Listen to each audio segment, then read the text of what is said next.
Oh, it is. It is another episode of Donno Daily here on the 5 Reasons Sports Network.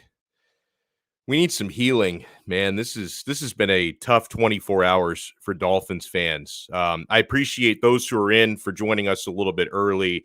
I explained on Twitter why. Now, if you're watching this on replay, you don't care what time we started. But for those watching us live, I explained on Twitter why we went live 15 minutes early today because I know we've got so much to unpack with this Brian Flores lawsuit. I've got to be done right at 4 because I have something else I have to record right around 4 p.m. And so, hey, if I can't go long as we do sometimes, I thought, let me start early because I know 60 minutes is not going to be enough. So we'll do about 75 minutes today. I'm already seeing a bunch of people in the live chat. Q, Tom Brady, GOAT, my guy David, Big Dan 305, Andy Cornell in Scotland, Doug E. Fresh. Doug, I feel like you've already looked at my show notes for today. He says, few matters in life are monolithic.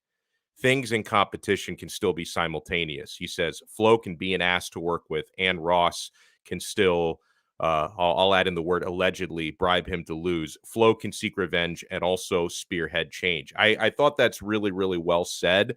We like to crack a lot of jokes on this show, and maybe especially towards the second half of the show, we may have a little bit of fun, but this is going to be more serious, I think, than most of the episodes we do, because I think sometimes that there's a time and a place to really make fun of things. And listen, I'm a fun-loving guy. I don't take life too seriously, but why I'm going to start off the show on a little bit more of a serious note is that I've noticed since the lawsuit dropped yesterday, a little before 4 p.m., it broke during my show yesterday. Dolphins Twitter has become incredibly toxic. I see fans of the team fighting each other. I'm seeing it happening in public, and I'm seeing it happen in various Dolphins group chats that I'm in. I'm in a lot of group chats. I really hate to see it. And I feel like a lot of these arguments and a lot of these people that are, maybe friends that are now enemies right now, a lot of this can be avoided. If over the last several months, a lot of us, if we thought that the Tua debates were divisive or the Jim Harbaugh debates we've been having for the last couple of days, all of that is child's play compared to the aftermath of this Brian Flores lawsuit and the way I see Dolphin fans tearing each other apart.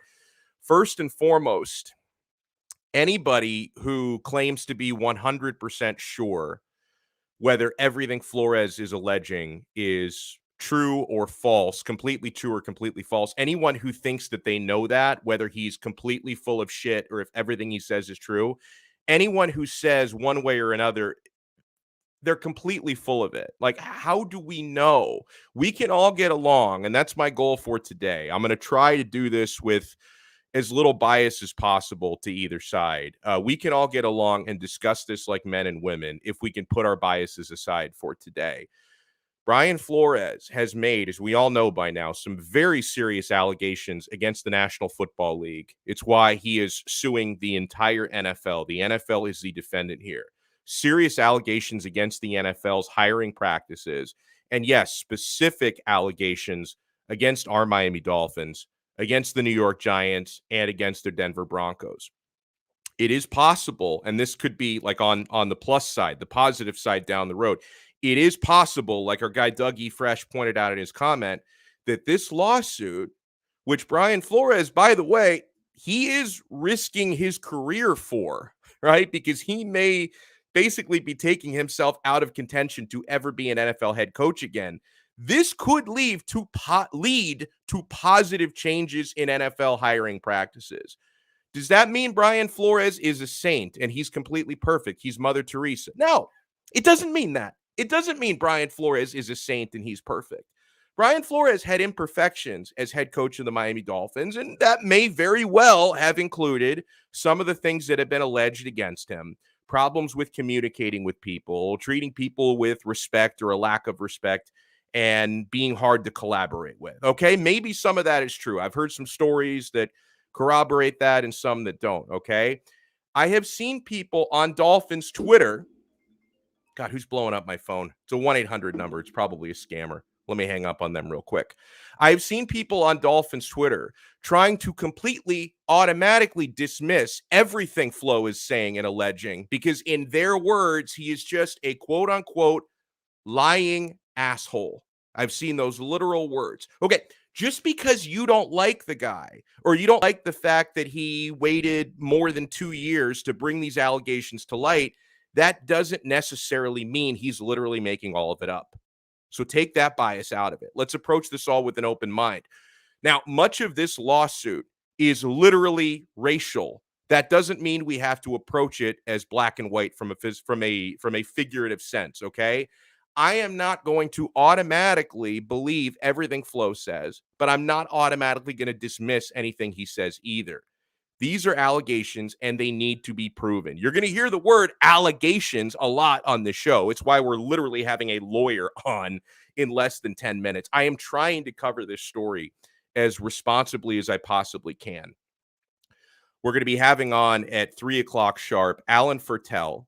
He is a partner in the law firm Weiss, Sirota, Hellman, Cole, and Bierman. I think it's Healthman, Cole, and Bierman. I wrote it down, but it auto-corrected to Hellman. It's not the mayonnaise company. It's Healthman.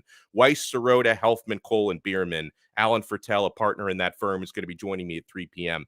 So, again, this story broke during my show yesterday. I owe a huge thank you to one of the gentlemen who joined. I mean, all the people who joined us on yesterday's show were awesome, but I owe an extra thank you to Louis D. Sung. He helped me break it down live. He was actually the one who brought it to my attention because when we were on live doing the show, I didn't see the lawsuit drop right away. Louis popped back into the waiting room and he said, Donno, please bring me back on. We have big breaking news. And he helped me break it all down. Okay. So that 58-page document, which I have now read in full, that literally dropped during our show yesterday afternoon. We were skimming through it during a live broadcast. And yet and listen, I thought we handled it very fairly. We always use the words allegations. We didn't take anything Flo was saying as 100% fact or 100% BS, nothing like that. And yet I had multiple people on social media lashing out at me after the show saying it was irresponsible for me to even read the allegations on the air because they are 100% convinced that Flo made everything up. And he's just a bitter ex trying to go scorched earth on the Dolphins and the entire NFL because he got fired. I was told by one individual specifically that it was actually irresponsible of me to even give Flo's allegations a platform on my show. He told me that even reading the lawsuit on the air was quote unquote bad journalism because Flores, in his words, is a clown. So he was basically telling me that in his eyes, it's my job to suppress this news because that news might be harmful to our beloved Miami Dolphins if we give these allegations a platform. Sir, that's not how we do news in North America. That's how they do news in North Korea. If you want me to suppress that because it's not convenient to you and you hate Brian Flores, okay? Whether you like it or not, this story, which again, all of this is yet to be proven, okay? This story is big news. It's bigger than just Stephen Ross and the Miami Dolphins, by the way. These allegations that go beyond the Dolphins of systemically racist hiring practice in the NFL, a lot of this stuff, by the way, we already knew when it comes to making a mockery out of the Rooney Rule. That's not breaking news. We've known for decades. I think the Rooney Rule's been around for 20 years. Like we know that a lot of NFL teams play fast and loose with the Rooney Rule. But Brian Flores has brought specific allegations to light. This stuff could have a lasting impact on the structure of the National Football League. So yes, it is my job to cover it. And I'm never going to tell you everything he says is true. I'm also never going to tell you everything he says is BS because I don't know. You don't know. I don't know. This is the beginning of a journey. This is the tip of the iceberg. There are going to be investigations. There could potentially be discovery from a legal standpoint. We're going to find out, I hope anyway, whether this stuff can be corroborated or not. So I almost feel like there's a war being fought on two fronts here, right? There are the greater allegations against the National Football League and the 32 owners and the systemic racist hiring practices which are being alleged. And then there are also a couple of specific allegations against Stephen Ross and the Dolphins that are not necessarily racial, of a racial standpoint, but things that make the Dolphins look bad if true. So Brian Flores, he claims that Stephen Ross offered him $100,000 per loss in 2019 as incentive to tank the season. Flo was later told by general manager Chris Greer that Ross was upset that Flo hurt their draft position by winning too much. Now, Flores claims that Ross, this is another complaint, that he basically ambushed him into an impromptu meeting with a big name quarterback on a yacht while that quarterback was under contract with another team, which is tampering if true. And Flo says he left and refused that meeting. It's widely reported, and we did surmise this on yesterday's show, and everyone is saying this, that it was most likely Tom Brady is the quarterback in question. That was during his final year with the Patriots. Then Flores claims in the lawsuit that event, turning down the tampering opportunity, damaged his standing with the organization. Flores says he was ostracized from that point forward. Now, this part does kind of bring in a racial allegation. So I'm going to read this directly from the lawsuit, so I'm not paraphrasing this. Quote, he, being Brian Flores, was subsequently defamed throughout the media and the league as he was labeled by the Dolphins brass as someone who was difficult to work with. This is reflective, they say, of an all too familiar, quote unquote, angry black man stigma that is often casted upon black men who are strong in their morals and convictions, while white men are coined as passionate for those very same attributes. So that's a spin that they're putting on it. And admittedly, as a white guy, I am ignorant to a lot of those feelings. I cannot relate to it. So I look at that specific allegation, and it seems to be subjective and hard to prove at the very least. Now, there is no doubt whatsoever that in the aftermath of his firing, Brian Flores has been labeled as difficult to work with, proving that was directly leaked by the Dolphins and that it was racially motivated seems difficult. It is a big time allegation. Personally, and again, I could be very ignorant on this, not being a person of color. I've never had to deal with this sort of discrimination, obviously, at a personal level.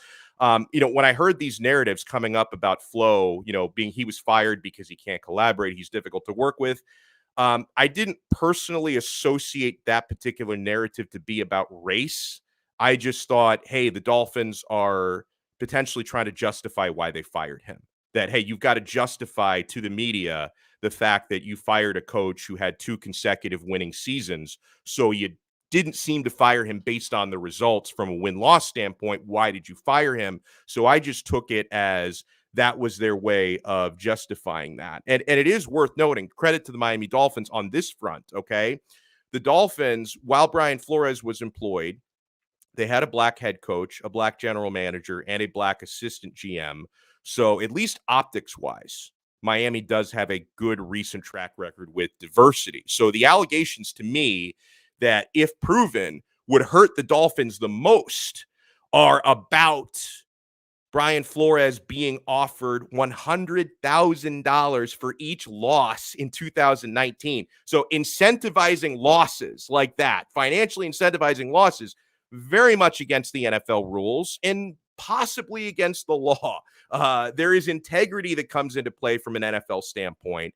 Can Flores prove this? Okay, that's going to be the big question. His lawyer says that he can. So Flores, he did a TV junket today. He was on CBS. He was on ESPN. One of Flores's lawyers, he was doing a media tour with 2 attorneys today. One of Flo's lawyers says that there is corroborating evidence for Flores's claims about the $100K per loss beyond what is detailed in the lawsuit. They said, quote, "We're going to prove that if this case continues to go," this is Douglas Wigdor. He told this to CNN. So this was another one of the interviews he's done. Quote, "There's going to be corroborating evidence. There's going to be other witnesses. There's going to be emails and texts. We are confident in that allegation." And as Brian said, quote, "You don't just make that up." That was something Flores did say today about those allegations. Basically, hey, did you make this? You don't just make that up, he said, about the $100,000 stuff. So, again, we can look at this from a broader standpoint, talking about the NFL's hiring practices. And I know that a lot of the people who watch this show Most of you are Miami Dolphins fans. I'm a lifelong Miami Dolphins fan, a long-suffering Miami Dolphins fan. We look at this under the Dolphins lens, okay? And let me give you another passage here. We're going to bring on attorney Alan Fertel in just a moment. Will Manso from WPLG tweeted today. This is something Brian Flores said on Get Up on ESPN. That was one of the interviews he did today about his conversation with Dolphins owner Stephen Ross on incentives for losing games. He said, quote, "Take a flight, go on vacation. I will give you $100,000 per loss." Now, the Dolphins have denied this claim. Okay. The Dolphins have denied all of this. The NFL also, within 2 hours of this lawsuit coming out, the NFL has denied all of it and says it's unfounded. Now, they are the defendant in this case, so I can understand why the NFL would immediately distance themselves from any guilt. Okay. Again, I just want to make it clear to everybody watching, because maybe you just popped in a couple minutes ago, you didn't see the very beginning of the show. I am not going to automatically believe anything I read until it's proven. But I'll tell you why I don't dismiss this altogether. Like I at least open my mind to the possibility that Brian Flores is telling the truth. I will give him that benefit to at least open my mind to the possibility. And the reason why I open my mind to that is the Miami Dolphins have been mired in dysfunction under Stephen Ross for the last decade plus. They allegedly tampered in 2011 when they tried to hire Jim Harbaugh while Tony Sperano was under contract. Bullygate happened. Now, whoever you blame for that, right? Oh, Jonathan Martin. It was still dysfunction. It happened under Stephen Ross's watch. The offensive line coach a few years ago snorting lines at the team facility. The bizarre power struggle with Joe Philbin, Donna Ponte, Jeff Ireland. Like, okay, these past events don't prove that this current allegation is true. I get that, but I'm saying any allegation of dysfunction within the Miami Dolphins organization should not surprise any of us who have followed this team. Like I heard these allegations yesterday and I was shocked by it, but I wasn't dumbfounded by it because I'm like, there's been some dysfunction with the Miami Dolphins. I could see it. Okay, so let's bring on a man who can shed light on this from a legal standpoint, and I'm so happy he can take some time to join us. He is Alan Fertel, Weiss, Sirota, Helfman, Cole, and Bierman partner. He is the chair of the firm's Sports, Arts, and Entertainment Law Practice Group. So, Alan, you are a lot more qualified to talk about this stuff than I am. So, first and foremost, thank you so much for taking some time on what I'm sure is a very busy day for you. It's been a little crazy. I'll give you that. Since yesterday, it's been good crazy though. First of all, Alex, it's always my pleasure to hang out with you, whether on the radio or in your podcast. So thank you for having me. You've said a couple of things, so let's set the table a little bit. There's three sides to every story. Let's understand that. My dad, may rest in peace, used to always say that. There's it was my brother and me and my father. So there's always three sides. There's the plaintiff side, and you've read what Flores' lawyers have said. Okay, you've read that. So you either take that with whatever grain of salt you choose to, but that's his position. It's not verified. It's not under oath. It's just a unverified complaint that's written by lawyers, and hopefully for them to get through what's called a motion to dismiss. We'll discuss that in a minute. So that's the first thing. There's three sides. There's yours, there's mine, and there's the truth somewhere in the middle. Okay. And when we have jury trials, the jurors are the ones that get to decide what that middle is and what rings true and what's false and who's credible and who's not. But we're not anywhere close to that yet. So here's where we are. A bomb has been filed. Okay. There's no doubt when you take over the sports news from Tom Brady retiring, and you're the number one news item in sports, not just news, not sports, news item across the board. It's like it took away the nor'easter. There's more craziness in Russia. There's all sorts of things. Oh, there's something called COVID that's still around.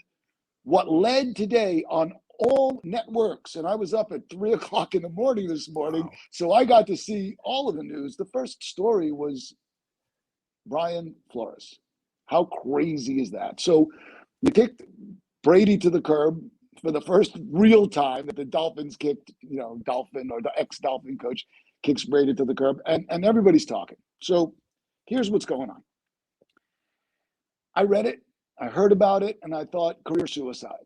First thing out of my head, my first thing out of my head was career suicide. Yeah, This he'll never guy, coach again in the NFL. Yeah, that right? was one of my first thoughts as well. I don't know what he's going to do, because if I had the crystal ball, I wouldn't be sitting here talking to you. I'd hit the lotto and do my thing. But I would say the probabilities are very high that he never is an NFL coach again. What I really believe in my crystal ball is, at the end of this day, he's going to settle sort of Kaepernick style, except for much more money. And he's going to go to one of the historic black colleges, and he's going to teach student athletes to be men and football players. He's going to be there with Dion. But like I said, this is Alan Fertel on the world, and I'm not really great at prognosticating. Sorry, I can't even say the word right now. It's been a crazy day. But let's talk about the integrity of the game, because that's where you were really going before. Yeah. Oh yeah. So, you know, your fan base is Dolphin centric. You got the jersey behind you, and Dolphin fans want to know, how does this affect them? Well, let's talk about that. The first thing, there's two allegations that directly affect the Dolphins. The first one, and you've talked about this a little bit, is he offered to pay Brian Flores, allegedly, remember, $100,000 for every loss in order to get Joe Burrows, the first-round pick in the draft. That's a bombshell. When an NFL owner pays players, they pay players to win. That's why they pay players, to win. They pay players a lot of money to win. When they pay coaches, they don't pay coaches to lose. They pay coaches to win. So an owner, to be alleged to have offered money to lose, has so many different tentacles. But the first and most important to your Dolphin fans is he has violated the integrity of the game clause in the NFL, which will subject him, if proven to be correct. And it doesn't have to be proven by Flores now. Flores threw the rock into the lake, and there's ripples whether Flores is attached to that rock or not, okay? You know, Flores can go away, and you know, that vacation you were talking about, he can take the big vacation. But the allegations are still there, and the NFL is scurrying, man. They are. NFL investigation is on red alert right now to see if that is. Well, and let me ask you real quick as a sidebar. Like, if the NFL does internal investigations on that, does that carry a lot of weight since they're a defendant? Like, so it's like, wouldn't they have a conflict of interest to try and disprove it, or no? No. Well, you asked two different questions, so let me Sure. set them up one at a time. The first thing is, you always investigate allegations that are made against your client. Okay. There's investigation and there's discovery. Investigation is internal and a little external as well. You could hire a PI and things like that, but really investigate. When I discuss investigation, somebody alleges something about my client, I need to find out, is that true? So I investigate. Now, this allegation is subject to like a disbarment for a lawyer. He could get kicked out of his little club. And I'm not talking about the country club now. Wow. I'm talking about the club of multi-millionaire/billionaire owners that are the NFL owners. So they can kick him out of the club, because here's the thing. The NFL's shield had been tarnished over the years. Lots of things. Kaepernick, the whole situation there, the concussion protocols there. But lately, how shiny is Roger Goodell's shield? Yeah. He's wearing that not on his lapel. He's wearing that like Superman, because the last couple of weeks have been the best professional football that any of us sports junkies have ever seen. You're right. Tremendous game games. After game after game, and controversy, and whether you got heads or tails or controlling a game, and they're talking about that, and Brady, you know, will he retire? Won't he retire? And Mahomes, what happened to him in the second half? He went brain dead. I mean, all sorts of stuff happened. So it's been wonderful. What a ride for the last couple of weeks for Roger Goodell. Sort of hit a speed bump. I'm going to say the wall right now. So Roger and his people are right now investigating the truth or lack thereof of that allegation. And they need to know, because you see, the integrity of the game is one of the things that makes football so great. Yeah. It's not WWE. This is on any Saturday during playoffs or Sunday. The public needs to know that everything's on an even playing field, man. That's the term, even playing field. That Cincinnati can win, that Chiefs can win, that the Rams can win. I don't know if Garoppolo could win, but you know what I mean. At the end of the day, we'll figure that one out, because that was sad. But the idea here is that it's got to be fair. There are sponsors that require fairness. And it's even weirder now. It's weirder because for years the NFL has been anti-gambling. I mean, anti-gambling to a point where a guy like Paul Hornung and Alex Karras were sat for a year for allegations of gambling. The golden boy, Paul Hornung, back in the day, the Pete Rose of football, was sat because he gambled. And now, who's one of the big sponsors of the NFL?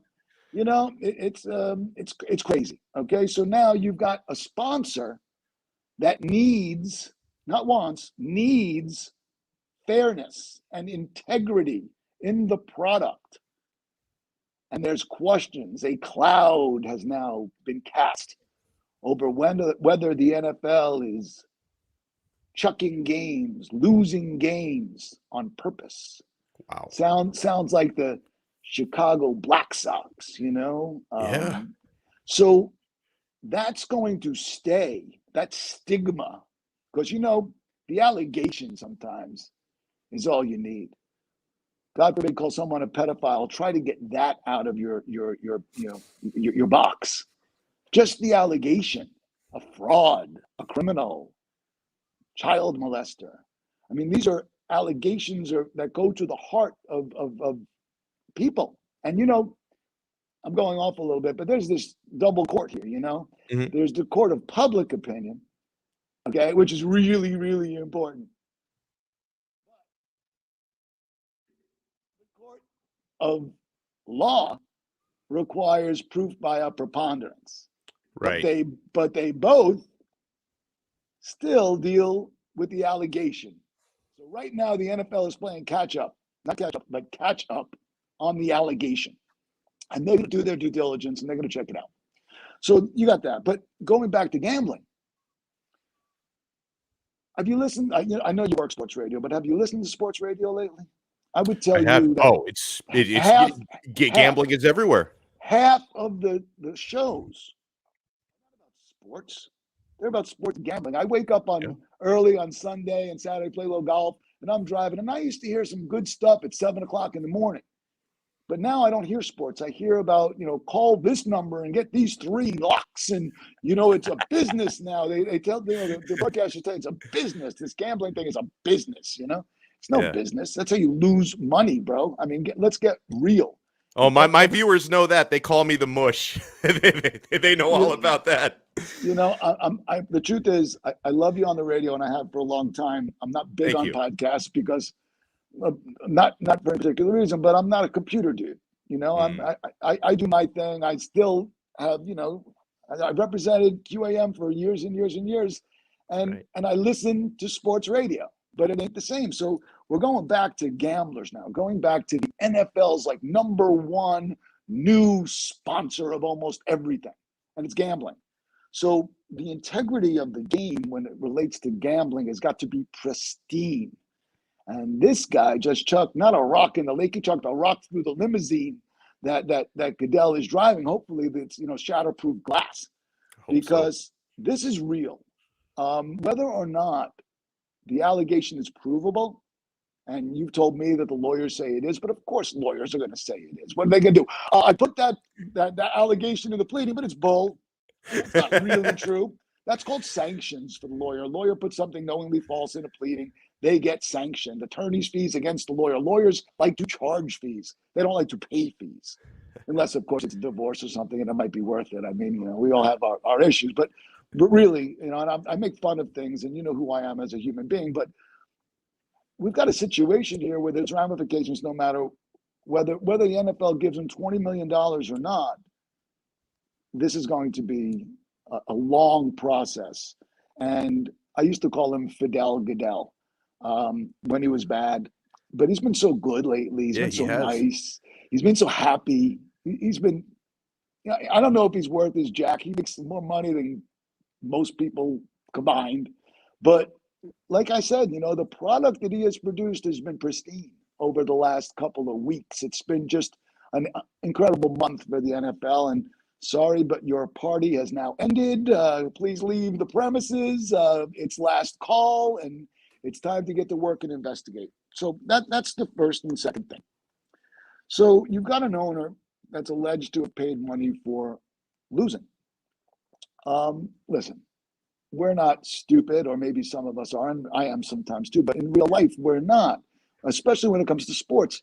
Yeah. This has happened for years and years and years, whether it's tanking for Tua, whether it's a basketball team that loses the last 10 games of the season. I remember, the Heat and Toronto back in the day, we lost the last game and we didn't get Chris Bosh. And I was so bummed, man. I said, why wouldn't you lose that game? I'm a big Heat fan. They got this guy, I don't know, Dwayne Wade. And it worked out okay at the end of the day. Even better. Not only did it work out okay, and we ended up getting Bosh too. Both exactly on this. And and Wade was part of that. So this stuff goes on, Al. Teams tank, but never have I heard of an owner being alleged to be giving losing bonuses. Okay, now you've got him saying this. He says he's got some proof. It's never, in my mind, going to get to that from those lawyers. The proof is going to come from the NFL internal investigation. This case will be over by that time, and then they will decide what they want to do with Stephen Ross. The second thing that gets me a little weird is that there's this second allegation as it relates to your Dolphins, that Mr. Ross, who has a beautiful yacht, lots and lots of money, invited Coach Flores onto his yacht to have a serious conversation. I mean, when the boss summons you to his back room, you go there, but he's trying to schmooze, make him feel good. So he comes to the yacht, and he was allegedly recruited to recruit a high-level tier quarterback, which now the word is it was Tom Brady. And it appears from conjecture and sources that Brady, who was under contract, and that's called tampering, by the way. That's another offense for the league. They have all these rules like don't lose on purpose, don't tamper with people who are under contract. In my job, in my life, it's called intentional interference with contractual or business relationships. Wow. That's what that's called. Tampering's a lot easier to say, yeah. No. It's tampering, man. You're going in and you're trying to poach someone who's under contract, and there's rules about that, and it's illegal. You could it's not really illegal. There's a civil penalty that would occur. Right. But you don't have to do that in the NFL because there's rules that say if you tamper, you get, slapped on the wrist or whatever. But from what Flores has alleged, his lawyers have alleged, he was asked by Ross to speak to Brady because Brady and he had a relationship at New England. And in the complaint, it says that homie wasn't having that. Flores wasn't going to do that because he's a stand-up, ethical dude. So he says to the boss, multi-billionaire boss on his yacht, when he finds out that Brady's supposed to be coming to the yacht, which might be some of the evidence. When you're talking evidence, you subpoena Brady and you get some records, and you subpoena Ross and you subpoena the boat captain and you subpoena the staff, and you find out who was there, and you go about your business and try to find out, was Brady on that boat that day that Flores was there? Was Ross there, and that's how you sort of back channel the way in, and you investigate and you find these things out. And Ross, allegedly asked Flores to get involved. Flores said no, left, and then he takes the quantum leap. Flores' lawyers that was one of the reasons that he was fired. He wasn't a right team player. He didn't take one for the team. He wouldn't do the illegal for us. They're connecting a lot of dots there with that. Yeah. I'm doing the best I can for you, Al. You don't have me off my personality. I got that. I understand the drill. No, I do. Yeah. And by the way, people love Mike says, did he say homie ain't playing that? Honestly, we have you on for your expertise and your personality. Well, listen, I'm an entertainment and sports lawyer. I'm a bagel baker's kid from the Bronx. I'm 62 years old, but in my own head, I'm cool. My kids might not think so. My friends will tell me I'm nobody's fossil. Kids think that their parents are but cool. but that's okay too, because you don't really want to be that cool to your kids, because that could be a problem in and of itself. You just want to be dad. So I'm not your dad, or I'm not anybody's poppy or anything like that. But this is crazy stuff. So now Flores' lawyers hit hard on the Dolphins, hard. And then you say, well, how does that affect the Dolphins? Well, I've got this crazy brain that wakes up at 3, 4 in the morning, and I'm thinking about stuff like this. And I said, oh, man, did you know yesterday Jim Harbaugh interviewed with the Minnesota Vikings for the second time? And I thought that all along he was the choice. I thought that Ross wasn't going to be the first guy to pull Harbaugh away from his beloved blue and take it from Michigan. But once, I think Zev is the guy's name that owns the Vikings. Once Zev made the big money offer, and got Harbaugh over there. And then what's really interesting is yesterday wasn't just the first day of February. It was National Signing Day, National Letter of Intent Day in college. Yeah. Yeah. And usually Harbaugh has a freaking party in Michigan. He's there jumping around in his khakis, so damn happy of all his recruits. Where was Harbaugh? Harbaugh was in Minnesota. In the cold weather, from Michigan to Minnesota, leaving in the lurch the big blue, and all of their boosters, and his kids, and his team, and the recruits. And some of those recruits didn't take real kindly to that, and sort of didn't show up, and said, well, he's not going to be there. I think I need to reconsider. So we now know that Harbaugh is out of the reservation of the blue. He doesn't care anymore, or care enough about. He's got his sights set on the NFL. And I had thought, before Brian Flores filed this lawsuit, that whatever offer was going to be made, it was going to be matched by Ross. Ross was going to pull a power play and say, look, I didn't, my public relations guys didn't do me really well on the exit of Flores. His communication skills are a little, if he would have said, I don't know, Belichickian, for lack of a better word that I just made up,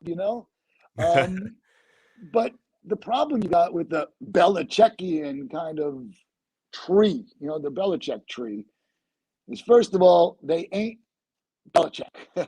Not one of them has been able to do and perform and produce and control like Belichick has. Some have tried, and they've all, every single one of them. Now, Dabo is one of those guys with the Giants, and I know you don't want to talk Giant football. I would love to talk Giant football, but that's okay. They're horrible too. So I feel your pain. Just horrible squared. Daniel Jones, and you guys are yakking about Tua. Help a brother out, man, okay? But let's stay on, if I can stay on track, that's the other thing. But, so you've got a situation now where this guy that you really wanted just reads these allegations and says, I can get multi-million dollars in Minnesota. I can have a pretty damn good football team. And I don't have to deal with getting deposed. Bingo. I don't have to deal with the crap that everyone in Miami is going to be dealing with. And that Minnesota offer looks so much better today than it did 2 days ago, I'm fearful that this guy lost his shot at his star stud pupil. Totally. And Harbaugh is now Gone gone, and you guys are going to get some offensive or defensive coordinator, Right. and everyone is going to go nuts. But then again, you guys had 15 draft picks, really great draft picks, and you didn't hit.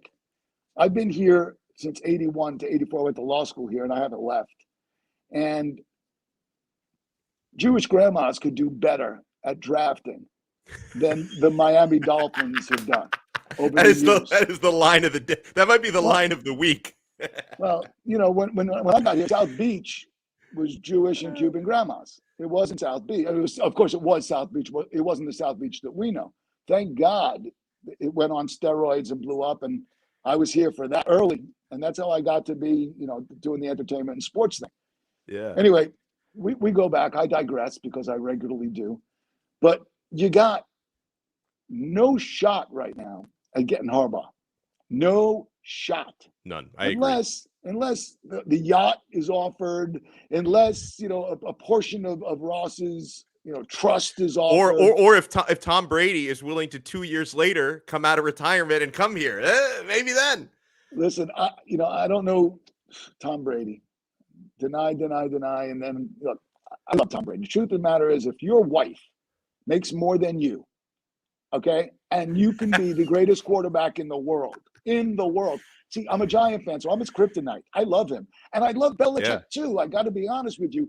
He was the defensive coordinator of one of the best defenses. Lawrence Taylor was his boy. Right. You know, Harry Carson. I know this is supposed to be Dolphin-centric, but my point only is that I don't even have a, you know what, for Belichick. I don't have hard feelings for him because we beat him twice. Yeah, but, I mean, he helped you win, and then you beat him twice. And then he went to the Jets for a day. Nobody remembers that with Parcells and everything for a day. Anyway, so going back, this has not only legal effects, this has all sorts of good stuff, little nuggets that you could just pull out. And it doesn't even have to be true. Yeah, that's the coolest thing. Right. So now I'm going to take you. I know I'm rambling, but I'm going to take you through the litigation a little bit. So yeah, and honestly, you're fine because all of the quote unquote rambling, I think was very topical. But yeah, take us through this process if you can, because this is where I completely show my ignorance, Alan. Because obviously, like I've read the 58-page lawsuit, and I've watched Brian Flores do multiple interviews on TV and his lawyers, so I've got a good idea what they're alleging. But where does the NFL go from here, and where does this process go from here? Well, here's the way Alan's crystal ball looks, okay? I'll tell you the legal system. They filed a complaint. That's what you've read. Mm-hmm. Now, what's going to happen is the NFL and the Giants and the Dolphins are going to file what's called a motion to dismiss. Okay? That motion to dismiss gets heard, and it's the plaintiff's best day in the world, because the standard on a motion to dismiss is everything that is what's called a well-pled allegation is taken as true for the purpose of the motion. Okay? So this is the day where everything is true and you don't have to prove anything. All you have to do is plead it well. And it's a well-pled complaint. There's stuff in it I don't like, but I'm not going there with you. I'm not talking about that. I'm talking about the process. You know, I sound like a Philadelphia guy. The process, you know? Trust the process. And listen to the process. So what's going to happen here is they're going to file motions to dismiss, and the court's going to rule. And I believe that he might not have stated a cause of action for the class action. I think there's a lot of issues with the class. I think they're not substantially similar, all of these different coaches. They haven't had the same experience. They don't have the same expertise. They don't have the same knowledge. But in essence, the claim against the Giants, to me, sticks. It survives a motion to dismiss. There's something called, and I don't want to get really lawyerly with you and your peeps, but there's something called the McDonnell-Douglas discrimination analysis, and I can go through it with you in a minute, but Mhm. I believe that if it happens, is going to be Roger Goodell's worst nightmare. Because what that allows to happen is what's called discovery. Now, let me tell you about discovery. I'm going to tell you one thing about discovery. I'm going to say one name, John Gruden. Okay? Now, you're going to say, Yeah. how the hell does Fertel get from the Dolphins and the Giants and Flores to Gruden? I'm going to show you. I think I know, So, but go ahead. Yeah. well, of course you know. You're the host of this show, man. Of course I you know know. everything. You are Oz. You are the omnipotent, man. You are just it. And that's why I love you so much. But what's going to happen here is Gruden got screwed because he was friends with the general manager of the Washington Redskins when they were the Redskins. He was not a coach at the time. He was just mouthing off in emails, but the emails were sent to the Washington Redskins server, Washington Redskins email.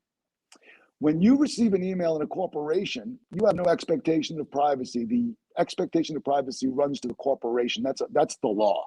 I'm not making this stuff up. Okay. So no one has what's called an expectation of privacy when you send an email to a company, to a corporate server. So anytime that he and his buddy, Mr. Allen, the general manager of the Redskins, would have any conversations, that would be part of the database of the Washington Redskins. They own it. As you know, Snyder is being accused of a hostile work environment, sexual harassment. There was an investigation, as the NFL and others do. Government officials can do it as well. It's a criminal offense plus civil offense. So they're doing this investigation, and what happens in the law now is it's not like it used to be when the fossil was young and I would be going through boxes and boxes and boxes of documents, man. I mean, right. I remember being in the bowels of New York City under FAO Schwartz in a room that probably had asbestos, looking at documents, and they stuck me down there for months, and it was one of my biggest cases. I actually won the case. Well, actually, we settled the case. I didn't win, but it was good. I'll give you the dub for it. If it was a good settlement, I'll give you the dub. It made me at the time, so it was a big dub. Okay? Yeah. Okay. And I'm there getting fingers. My fingers were bleeding. There were like fleas coming out of these papers. They stuck me down there on purpose, but that's how you hide documents. These days, it's called e-discovery, electronic discovery. They do word searches because all of the documents are on this thing called a computer now, and you do a word search like or bad words that I'm not going to say on your show. And a machine spits out every email or document with those words on it. So they were doing some sexual harassment research, and somehow some of Gruden's emails got flagged. Someone, we don't know who, saw this and probably dropped a dime either on the Oakland Raiders or Mark Davis or the league or something. I don't know how it went because we don't know how it went. We all have our feelings of how it went. Right. And all of a sudden, John Gruden goes from Chucky, the person that's loved by everybody, ESPN darling, $100 million 10-year contract with the Vegas Raiders now, to the most vilified guy in the world. He's horrible. He hates homosexuals. He hates black people. He hates everybody, okay? Because he was being candid with his best bud about his feelings. He called Goodell some interesting stuff. I mean, the worst I call him publicly and even in writing is Fidel Goodell. That's my line on him. I have names like Nick Satan, Urban. We've heard that one. We've heard all those a few times in these circles. Yeah. No, but those are mine. I in my mind I made them up. I don't think I heard them from anybody else. I believe I'm not trademarked them or copyrighted them. So your fans and your listeners can do that if they choose, or your watchers now. It's not listeners anymore because it's a podcast. See Right, how right. much of a fossil I am, Alex? Hey, Anyway, you're learning though. You're getting in there. no, e-discovery is a tool. Yeah. It's unbelievable. So now the idea for the NFL, their play is to immediately settle this case. If it gets past a motion to dismiss, okay? Or Mhm. maybe even before, if they think that it's going to survive, you settle the case ASAP, Mother Rider. Now, Mhm. yesterday, okay? And you give Flores his number, whatever that number is, because the number now, paid and done, will stop a lot of damage. It won't stop the NFL from checking it out. We've had that conversation already, Right. but it will stop the clock from running. It will stop the litigation. It will stop certain depositions that are bound. Look who we threw under the bus, man. We got John Elway, supposed to be a drunk, okay, Yeah. who allegedly shows up with his posse at an hour late. The first thing the Broncos office said is, we have logs that show that they were there at 8:30 in the morning.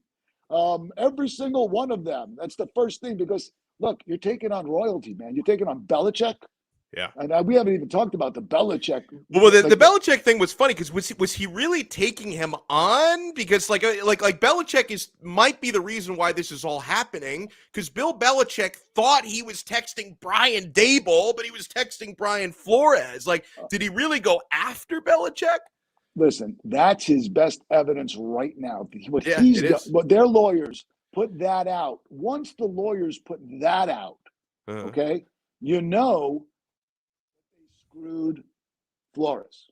Yeah. You know what they did there. I don't want to get into Right. that, but you know it because you see it. You see, Mhm. that's something that you see, not something that's alleged. That's a Right. document that you look at and you say, when Belichick says he effed up, now that man does not. First of all, he doesn't F up. Belichick doesn't F up. You know that. But for Mhm. him to publicly say, not publicly because he didn't know this was going to come out either, but to Right. say to Flores, who he also had a relationship with, I effed up. It was wrong, Brian, basically. Yeah.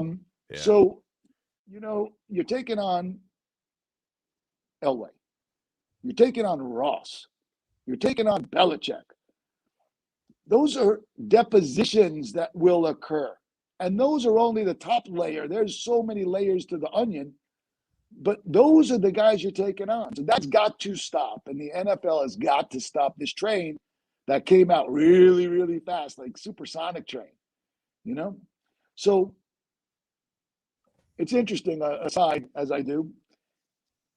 Flores, what I thought, I told you, I thought it was a career suicide mission. Yeah.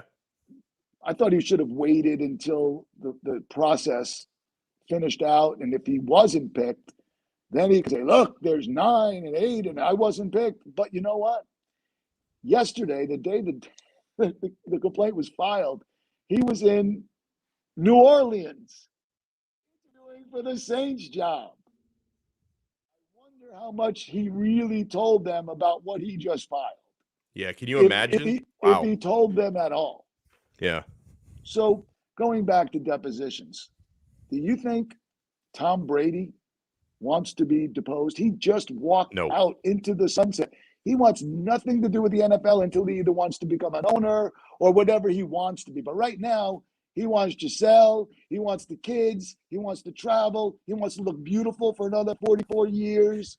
I mean, right? He doesn't Yeah. want to be sitting Absolutely. getting deposed because he's a little Belichickian himself. He's got that Yeah. same answer thing. Could you imagine taking Belichick's depot? Yes. No. We're on to next week. We're on to next week's depot. It'd be really short to transcribe, I'm sure. Well, a good lawyer wouldn't put up with that crap and Yeah. would ask True. questions that True. require a real answer and not ask a yes or no question. Right. Anyway, enough of that. So, in my head, what goes down here is if they get to the motion to dismiss or they pass the motion to dismiss, you pay them a lot of money and you let him go away and you let the NFL investigate all these things. And the NFL will realize that they've got significant egg on face syndrome right now. And they've got to make it right with the public because they try really hard to give the perception that they're making stuff right. Yeah. I can't go into detail with you, but I'm just going to say they try really hard to give the public perception. Even when they get it wrong, they try to make it look like it's right. One of those, if loving you is wrong, I don't want to be right things. That shows my age, man. Yeah. So in my head, what's going to happen? Case is going to settle out. And then he's going to go take a historical black college coaching position. I could see that. And try to teach some young, impressionable student athletes how to be men and how to play some damn good football. It's not so far out because you've got Dion doing it now. And all of a sudden, a lot of these like number 1, number 10, number 15 recruits are going there all of a sudden instead of going to the Big 5 conferences. How is that possible? And the reason is because this stuff is happening. Things are progressing. And you know what? If you're a cornerback, don't you want to be taught by Deion Sanders? If you're a punt returner, Absolutely. don't you want to be taught by Deion Sanders? If you're a man, if you're a young man, he's still cool. Absolutely. And the NIL doesn't hurt either. Let's Oh no. It does. We didn't look, that's a whole other show, man. That's it is. Or segment or whatever you called. You know, that we can talk about forever and ever, amen. Yeah. And that's good for me too, because I gotta tell you, that's beautiful stuff because I represent athletes, man. I'm a lawyer. I'm not an agent. I'm a lawyer. Right. I do the legal work for athletes. So I'm looking at all these contracts. I'm looking at all these deals. I represent a kid at the University of Florida right now who's a swimmer. Nice. Bobby Fink, two gold medal Olympian. I got Caleb Dressel too, which is 7 gold medals, but he's not in Florida. Yeah. He swam for Florida, but he's not. He's graduated already. But the kid, you know, there's laws in Florida now. Florida is one of the first states. I think we actually had a conversation about that. We did, over the summer. We did, back when it was just starting to happen. But so that's really what I think is going to happen. I don't want to, you know, I'm over time and doing my thing, so I'm not going to tell you what the discrimination analysis is. Yeah. But I'm going to tell you this, okay? This has to go away.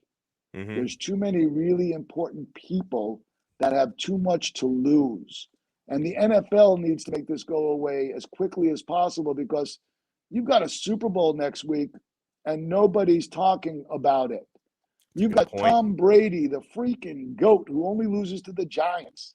Okay? Your Giants. He is my, you know, we are his kryptonite, but he doesn't want to be deposed. You got Steve Ross. The last thing he wants to be is to put the right hand up to God and swear to God he's telling the truth and be subject to perjury. Yeah. Or tell the truth if there's truth. So I don't know about your Dolphins. I do know about your Dolphins. I've been here for a long, long time, and I've watched the most inept drafting team. You know, and Giants are a close second. Don't get me wrong. But this has tentacles, and this is going to be around even after it's over because this is a real issue in our world. It's just a real issue, and Flores is. You know, I think I talked to you about this already. Here's the way I went with this. First, I thought it was suicide. And then I said, Kurt Flood, Colin Kaepernick, Muhammad Ali, men, athletes in the prime of their career risking it all for principle, P-A-L principle, not P-L-E principle. Now, Flores is going to get paid, so I'm not sure if it's L-E or A-L. And maybe I should maybe I shouldn't put him up there, but you know what? I'm going to because he could have been a head coach had he played his cards right. You know, he is a good head coach. He won 2 years in a row for the Dolphins. And Alan, to build on this point, and I said it at the top of the show before you came on. This lawsuit and these accusations, they may end up in resulting in very positive changes. That doesn't mean Brian Flores is perfect. Like that doesn't mean he's a saint because I think too many people, and ironically, this is a very racial story, but I think too many people are approaching it black and white, right? Because I've had people tell me over the last 24 hours, why are you even covering this? This guy's clearly lying. He's got an axe to grind, an agenda. Other people are trying to make him out to be Mother Teresa. It doesn't have to be either of those things. Like what he's saying could be true, might not be. It could be true, and it still could create positive change down the road. It doesn't mean you have to look at him like he's Jesus Christ. Like at the end of the day, it is what it is, man. There's nuance to everything. Look, he took the risk. Okay, nobody else did. Yeah. He went out there. He said his truth. His truth is out there. He's probably never going to be a coach in the NFL again. It has its consequences. Right. But he was so upset at how he was treated. And the Giant thing just boiled him over. And he got himself some really good lawyers. And he's got some really interesting issues. And he's got some really good pressure points. And he went after some really big people. So I guess, he utilized scorched earth tactics, trying to take down NFL royalty. I said that before, Bill Belichick, Elway. And discovery is the key here, man.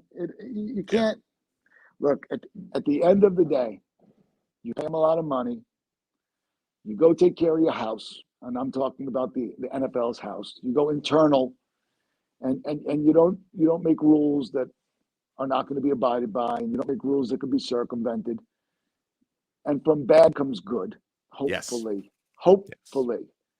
And you know what? We can't judge. And I'm learning this. Like I said, I'm 62 years old, man. And I'm a creature of the moment, man. I lose a case and I'm heartbroken. I win a case, I'm rocking the world, But you really can't judge the moment from the moment. You need some time. And you need to understand that over time, a lot of things in our lives that we thought were horrible, losing a job or things like that. I'm not talking about death now. I'm not, because that's just really horrible. But, you lose a job, you get fired. I got fired. Yeah. And I thought that was the end of my day. I thought it was the end of me, end of my world. And then I got hired. And I was so damn happy I got hired that the firing was really a blessing in disguise. And you hear this stuff all the time. But we're creatures of the moment. So right now we're in this moment. We got one day to figure this out. Like I said, man, I read it last night before I went to bed. I was so excited about today. I got up at 3 o'clock in the freaking morning and I'm reading the 58 pages again. And then all of a sudden it was like a TV tour. I got this has been a crazy day. And I got a headache and I'm tired. And I thank you again for being here, like for making us part of your tour. It means a lot to me. And we will not be strangers because you've been getting rave reviews in the live chat, and we will have you on again soon. Don't believe the press, man. Alex, don't believe the press. That's the first thing. Don't read your own clippings, know. But I'll say this. You put on an excellent product. Thank you. I really enjoyed you for years when we heard you on the radio, on regular radio, terrestrial radio, whatever they call it, You're doing this podcast that's really good. You've got a pretty loyal listening crew. And like when you're on the radio and I'm driving around, I don't call you and bother you. But you know what? You can anytime you want. Sometimes I may just do that. Even when it's not an interview, I'll just, call you up and inject my fertile personality. I love it. I appreciate you having me. I really enjoy you. I enjoy sports. I'm really a fortunate dude to be able to do the stuff that I do. And my kids are lucky sperm because they get to go to a lot of events and stuff like that. So, it's good stuff. But let's not live just in the moment. Let's just give this time to percolate and to figure it out. A lot of different feet are going to drop and the shoe's going to drop and we'll figure it out. We'll see what Harbaugh does and we'll see who the Dolphins get as their coach. And I know your listeners and viewers are going to be pissed off because this is not a good time right now. Not a good time to hire a coach, no. and the Giants went with Dabo, and he was the hot guy at the time. Everyone was trying to get him, so they did their thing. I don't know if they did exactly what Belichick says they did. I don't know what Belichick knows. But if there's anybody that's hooked into the football echelon, it's Belichick, and he's proud of his minion of former coaches that are now head coaches, and he just got another one. Look, Josh just got signed in Vegas. Right, Vegas. So it's the world we live in, and everything is instantaneous because it's social media, and you hear about things so quickly. But bottom line is, you got a great show there. I thank you for letting me be on and just to vomit a little bit and finish off my day with you. I'm going to go play some golf tomorrow. I'm heading up to Copperhead in Innisbrook. I'm seeing 3 guys from like 3rd grade, 2nd grade. Two of them were my offensive linemen in high school. I played quarterback. I have a Oh, center wow. and an offensive guard. And one of the center yesterday wrote something, a text to me, said, "I was there when you were in concussion protocol." I said, "Oh, no." He said, "I was there when you went into the tent for concussion protocol." I said, "Dude, there was no tent." But he wrote back, "But there was concussions." And Yeah. that's what Jewish linemen will do for you, man. Concussions, bro. And that's why I am the way I am. Alex, you're wonderful. Thank you Thank for you. having me, man. Awesome stuff. That's man. What a and we want to bring Alan back more regularly. Great reviews. That was Alan K. Fertel, partner at Weiss, Sirota, Healthman, Cole, and Bierman. I had to read that just because there's a lot of names in there, right? That's all. Alan K. Fertel. He is the chair of the firm's Sports, Arts, and Entertainment Law Practice Group. So that was tremendous information there from Alan. Let me bring on here and Big John Stud. You know, I have not actually spoken to you about any of this stuff yet. You and I, we talk a lot. We talk a lot about flow. We talk a lot about the Dolphins. We talk a lot and disagree sometimes about Tua. But I have not spoken to you about what has been happening for the last 24 hours. So I feel like I want to let you do like a stream of consciousness, man. What is on your mind today? I'm actually a little disappointed you didn't ask him my question. I don't think you read it. No, I didn't. I actually, to be honest, I had a different tab open from the live chat because I wanted to make sure once you got on, I changed the ticker so that people would not think you are Alan K. Fertel. So I haven't looked at the live chat in a hot second. I wanted to know. No, I put it to you in private chat. I wanted to know if. Oh no, I didn't see that. I wanted to know if what the repercussions are if money isn't the object, because you can pay him a lot of money to go away, but what if he says it isn't about money, it's about principle? If it's about principle and it's not about money, it's just going to come out one way or the other. That if you get into discovery, big And trouble. then- Big trouble. Then you're fucked. To put it kindly. Yeah. As far as this whole situation goes, man, if they did this to Flo, I mean, I am not a Flo fan by any stretch. Yeah. Neither am I. You, well, I mean, you tolerate him more than I ever would. I tolerate him because he and I both agree on being skeptical about Tua. Other than that, I'm not a Flo fan. Yeah, no, I don't even agree there. So it's like, you have him on the fourth step, and to me, he's on the negative fourth step. I wouldn't even let him shake my daughter's hand, but that's just me. If the Dolphins did this, it's pathetic. I mean, I don't get mad anymore because nothing surprises me. But I mean, at the end of the day, if they did it, it's pathetic as far as tanking on purpose and paying him to tank. Okay, Right. There's a difference between asking him to tank and then paying him to tank. Yes. They're both bad. Let's not get it twisted, but you're incentivizing him to lose. Now, the good thing about it is, from what I understand, there's no money trail, no money ever exchange hands. This right, because he didn't actually. You're right. Because he supposedly declined the offer, so the money was not actually paid. He declined the offer. There's no electrical transfer. There's no way to prove the situation, which in a way helps Ross. Yeah. Now, I'm kind of tired of everybody blaming Ross for the whole yacht thing, and everybody listen. That happens all the time. The Tampa. I said this. Yeah. I said this last night, and I'm going to be on today on a Dolphins tailgate. Me and Chris are going to have an hour-long discussion. So if anybody, before you ask me where can they find me, they can find me on Dolphins tailgate with Chris. But I said this yesterday, and I'm going to say it now. We have been giving Robert Kraft credit for having sex with prostitutes and deflating footballs and blurring the gray line and recording offensive and defensive plays for years. At the end of the day, we've basically been giving them credit, saying if you ain't cheating, you ain't trying. Yeah. And everybody praises them for that. So at the end of the day, if Stephen Ross wanted to get Brian Flores on a yacht to talk to Tom Brady, that's not the worst thing in the world. I would think recording football plays and practices and having people, invade, dress up in Cincinnati Bengals clothing and record plays is worse. Yeah, I'm going to be honest with you, Big John. When I was reading through the complaint, I was very, very alarmed by the vast majority of that complaint. And as we mentioned, it's bigger than just the Dolphins. There's a lot about NFL hiring practices, systematic racism. It's very serious stuff. And I was very alarmed by the $100,000 allegation, but I was not that alarmed by the yacht thing. Like, I really wasn't. I said, you know what? That probably happens all the time in the NFL, and I'm actually surprised Brian Flores didn't take the meeting. I don't know why. But was it because he was loyal to Belichick and he didn't want to? That might have been it. He may not have wanted to screw with his mentor Belichick because Brady was still in New England at that time. I was a little surprised he didn't take the meeting.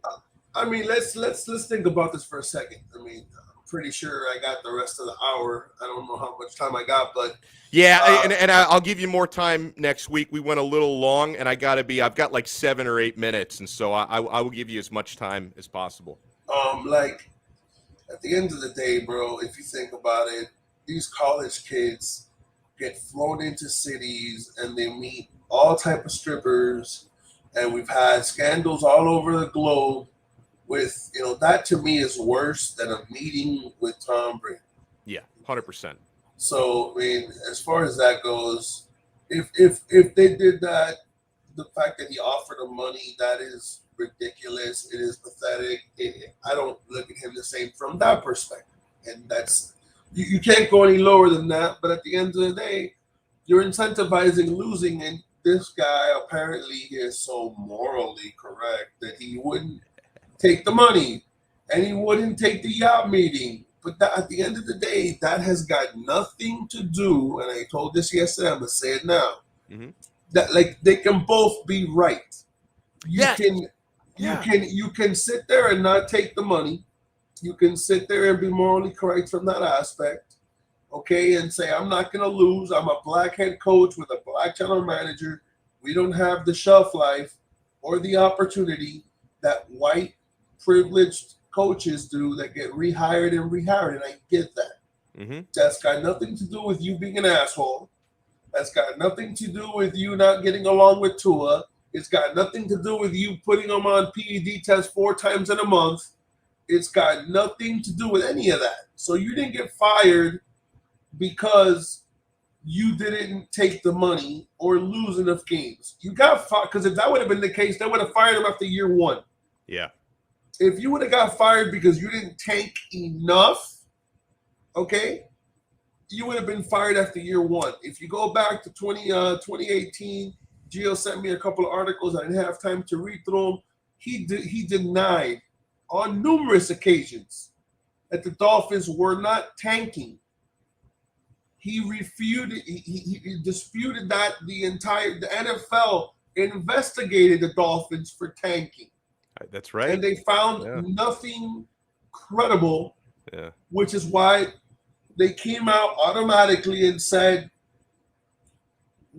there's no proof of, as far as the Dolphins go, there's no proof they were tanking because they investigated them back then.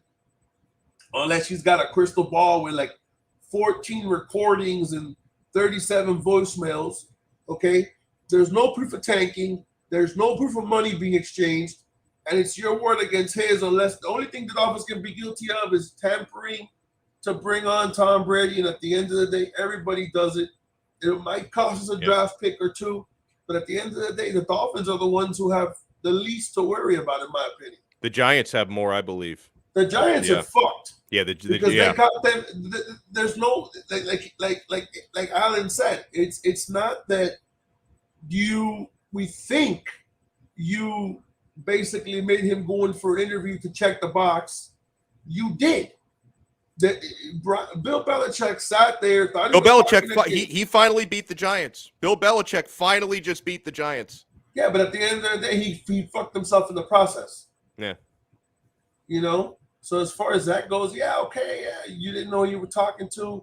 We all know Bill Belichick knows he probably knows more than Goodell does, and that's pretty crazy. So, at the end of the day, the Dolphins to me are clean. They're gonna come off clean from this. I see the Dolphins, like I told you before, McDaniel. That's who I see. And I'm glad you brought that up because I want to let everybody know the Dolphins still reportedly, according to Jeff Howe, they will still be conducting second interviews. And obviously they need a coach, but some people are like, oh, why would anyone interview her now? But they will be interviewing for a second time Mike McDaniel, who I do believe is still the favorite for the job, and Kellen Moore, who's in the mix. But I'm with you. I think it's going to be McDaniel. I don't even see Kellen Moore even getting down here for the interview because they already said it. He said that he's coming back to Dallas. Right. So, I mean, at the end of the day, it's Mike McDaniel's job if he wants it. And I wouldn't see why he wouldn't want it. I see him being the coach for two reasons. One, he's the one that he wants. Basically, he's going to get a promotion. We wanted him last year to be the offensive coordinator before San Francisco blocked it.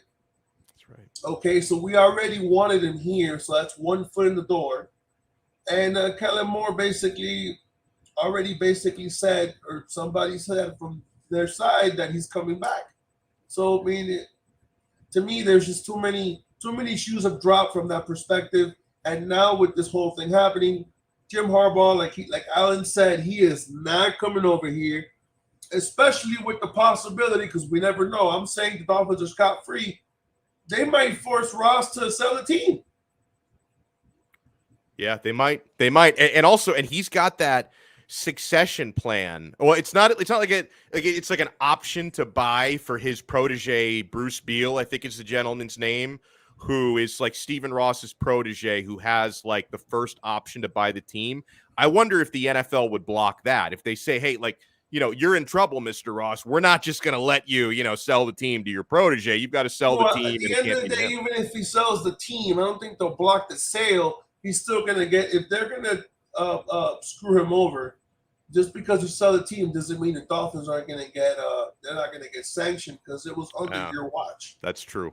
Who was that said they're a bigger fan? Funny story. I think it was Tom Brady said that he's a bigger Big John fan. I actually ran into a person yesterday who told me that they didn't like my takes on Tua, and I was like, "What? Well, you're always going to get that." No. I go, hey, bro, I'm glad I have another enemy. When you have people who don't like you, and it was all in good fun, and he lives in Miami. I said we can go to the strip club. I'm pretty sure we can hash it out. Yeah. I'm positive we can. You call Samantha, I'll call Nicole, and I'm pretty sure we'll make it work. You and I make it work. I mean, hell, you have strong feelings towards Tua. I have a few feelings against Tua. And no. Yeah, but he said that he was one of the biggest Big John haters on the channel. Ooh. And then after I spoke yesterday, he goes, "You've earned my respect." I love it. And I said, "Well, I'm glad I got you to flip flop there, kind of like Steven does every day on." Clock blockers, flip floppers. Hey, listen, my friend, I'm sorry to do this, but I have an appointment in 7 minutes, so I've got to wrap it up. I will give you, because usually when Big John Stud is on, we end up like rapping for like 25, 30 minutes. But today we had a lot of legal info that we got out there, so I will give you more time next week, sir. I promise. No problem, man. By then we'll probably have a new coach. Yeah, we're talking about that instead.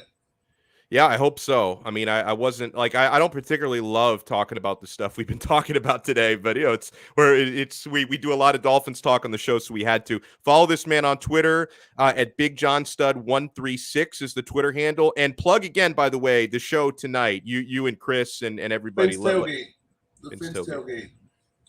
By the way, Alan is pretty hip. I like that guy. He's funny, man. He's a great dude, man. He's funny as hell. I don't care.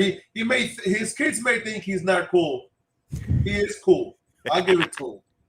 Because nobody's kids think that their parents are cool, so I understand that. Big John Stud, thank you so much, man. We'll talk soon. Have a great rest of your day. You too, man. Awesome stuff. Oh man, I'm